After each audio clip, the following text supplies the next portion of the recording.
অনুরাগের ছোঁয়ার আদিত্য অর্থাৎ রাহুল মজুমদারের নতুন ধারাবাহিক ৭ পাকে বাঁধা আসছে। কিন্তু নায়িকা কে?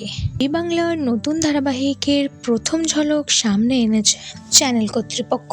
আর এই ধারাবাহিকের মাধ্যমেই প্রথমবার জি বাংলার নায়ক হতে চলেছেন রাহুল মজুমদার। জনপ্রিয় প্রোডাকশন হাউস অ্যাক্রোপলিস এন্টারটেনমেন্টের নতুন ধারাবাহিক ৭ পাকে বাঁধা। মন্ত্রীর মেয়ে এবং গরিবের ছেলের প্রেম, এই নিয়ে এগোবে নতুন ধারাবাহিকের গল্প।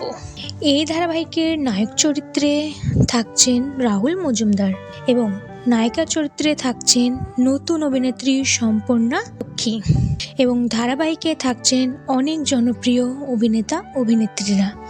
প্রথম প্রোমো দেখে মনে হচ্ছে সন্ধ্যের সময়ে আসতে চলেছে ৭ পাকে বাঁধা। তো দেখা যাক এই নতুন জুটির ধারাবাহিক কেমন হয়। তো বন্ধুরা, আপনারা কে কে এক্সাইটেড এই নতুন জুটির ধারাবাহিক দেখার জন্য অবশ্যই কমেন্ট করে জানাবেন। ভিডিওটি ভালো লাগলে লাইক করবেন, চ্যানেলটি সাবস্ক্রাইব করে পাশে থাকবেন।